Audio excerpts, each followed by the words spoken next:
50 anos depois, é difícil aos angolanos saberem que Angola tem 3 pais da independência? É difícil. É difícil saber que nós hoje celebramos esta data porque houve Holden Roberto, porque houve Agostinho Neto, porque houve Jonas Malheiro Savimbi. É difícil. Eu termino com a cerimónia das medalhas.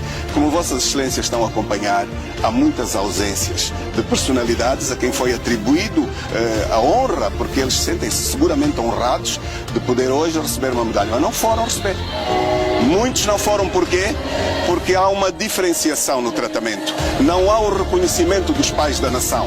E a minha pergunta é, 50 anos depois, é difícil aos angolanos saberem que Angola tem 3 pais da independência? É difícil. Depois deste clamor, quase choro, de Adalberto Costa Júnior, presidente da UNITA, temos também aqui várias declarações e uma das mais sonantes vem do general Lukamba Gato, aquele que já foi o secretário do presidente da UNITA, Jonas Savimbi, também foi o representante da UNITA na Europa e também foi o senhor que participou, se não mesmo assinou, o primeiro acordo para a paz em Angola, o chamado Acordo de Luena. E corrija-me se eu estiver errado em relação a este dado. O doutor general Cambagato escreveu: a geração da independência é bem conhecida e merece todo o nosso respeito e todas as honras pelos sacrifícios consentidos, sejam eles os sobreviventes ou mesmo a título póstumo. Todavia, quando o país se prepara a celebrar 50 anos desde a sua exceção à independência nacional, obra de uma geração de angolanos sob a liderança de 3 distintos e destemidos filhos de Angola, nomeadamente Álvaro Holden Roberto, Agostinho Neto e Jonas Savimbi, fica muito difícil, no atual contexto político, aceitar a exclusão da lista de honra daqueles que foram os signatários do Acordo de Alvor. O único quadro jurídico legal é subscrito pelos 3 movimentos de libertação e a parte portuguesa que poderia conduzir o nosso país para a independência, através de um processo pacífico, ordeiro e responsável. A independência de Angola foi concedida, conseguiu-se através de um acordo pacífico, saudável, amigável entre os 3 partidos que lutaram para a independência de Angola, mais Portugal. Mas também o MPLA respondeu dizendo o seguinte: segundo a deputada Ruth Mendes, considerando que a competência de atribuir medalhas é do titular do Poder Executivo, por mais floreados que a gente queira fazer, a Assembleia Nacional não tem competências para atribuir medalhas, disse Ruth Mendes, citada pela Rádio Nacional de Angola, segundo aqui a página Ver Angola. O que está a acontecer em Angola é que o país vai celebrar no final deste ano, em novembro, 50 anos de independência e o governo angolano decidiu galardoar, dar uma medalha às entidades, às figuras, às pessoas que participaram do processo para a independência de Angola. E o grande problema está no facto de que entre os 3 líderes para a independência de Angola, para quem não conhece a história de Angola, Angola tornou-se independente em 75, de 3 partidos que lutaram para a independência, a UNITA, a FNLA e o MPLA. O MPLA é o partido que governa Angola desde 75. Okay? E dentre esses 3 líderes que lutaram para a independência de Angola, apenas um, que é o senhor Antônio Agostinho Neto, é que vai ser honrado, vai ser galardoado. Outros 2 líderes que lutaram para a independência não estão na lista. Mas as pessoas que trabalharam para a UNITA, para o MPLA, as pessoas que serviram o presidente Jonas Savimbi, o presidente Holden Roberto, estão na lista. O dono do partido não está na lista. Mas aqueles que serviram o partido, que trabalharam para o dono do partido, estão na lista. E muitas dessas pessoas, para a UNITA, não foram para a cerimónia porque, tanto, desvalorizaram por completo a medalha. Porque, eu trabalhei para um senhor que não está na lista. Como é que eu tenho a honra, aquele pelo qual eu trabalhei não tem a honra?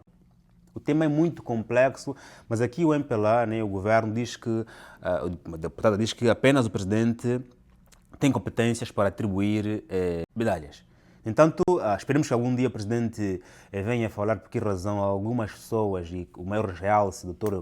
Jonas Savimbi e o Dr. Holden Roberto, foram excluídos. Ponto. Antes de falarmos das implicações sérias, gravíssimas de todo este embrulhado, deste adiar da história de Angola, quero te pedir para leres o livro da senhora Jandira Capapelo, está disponível na Amazon, link no primeiro comentário, com o título A Travessa do Coração. A Jandira tem 2 livros, portanto visita a sua página, leia os livros da Jandira, pode ler inclusive as primeiras páginas gratuitamente, ok? No primeiro comentário está o link também para fazeres parte do melhor e maior grupo do WhatsApp da Lusofonia, lá onde você vai para ensinar, para aprender e para te tornares uma das pessoas mais atualizadas do teu circuito, porque lá receberás uma lista dos principais acontecimentos do mundo todos os dias.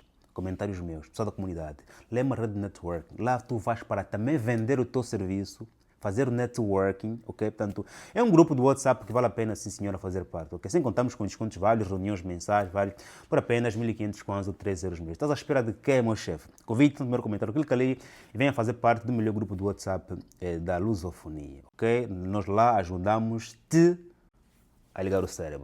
Em relação às implicações, às consequências duras o adiar da história de Angola, porque isso aqui é um adiar da história, porque é normal alguém não querer te incluir na lista, desde que venha explicar-te que não estás na lista por motivos A, B, C e D. Quando não te explicam, aí cria muito mais especulações. Isso claramente torna-se um adiar da história, ok? E uma das grandes consequências tem a ver com, ao excluírem esses nomes, né, os que foram eleitos, né, também perdem o mérito. Porque as pessoas estão à espera que aqueles que realmente deram a cara, trabalharam, sejam honrados. No momento que aqueles são excluídos, os que foram escolhidos, os que foram à cerimónia, também perdem o mérito. Vai perceber?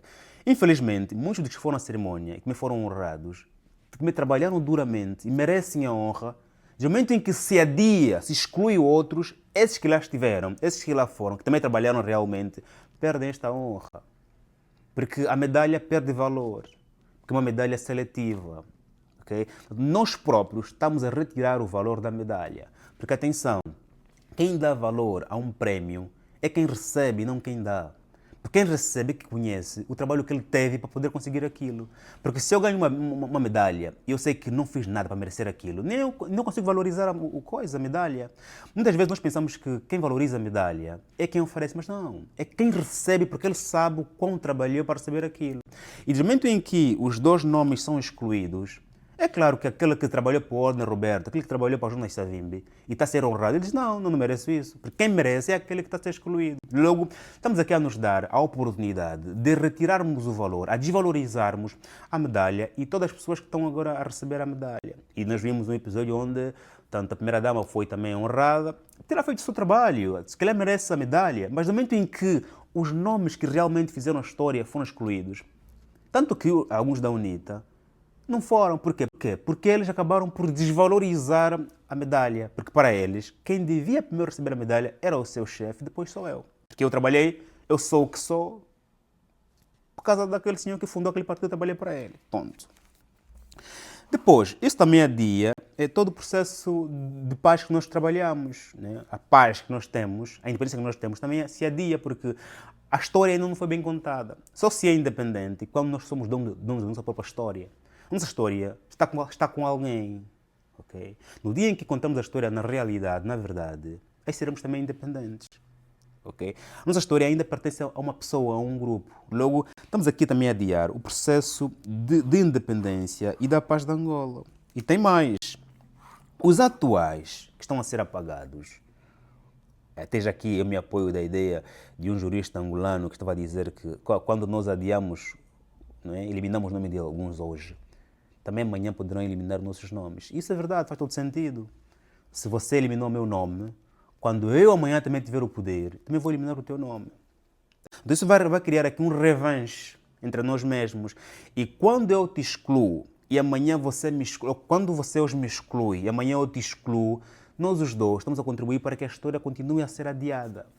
E tem mais, a história de Angola é muito recente. As pessoas que lutaram para a independência, muito delas estão vivas. As pessoas que lutaram para a paz, muitas delas estão vivas. As pessoas que assinaram o Acordo de Alvor estão vivas.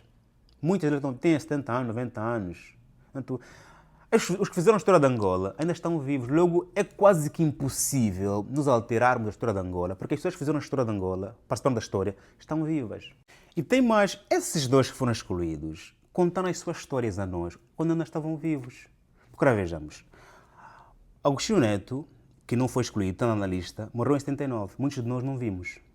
A geração dos 40 anos não viu.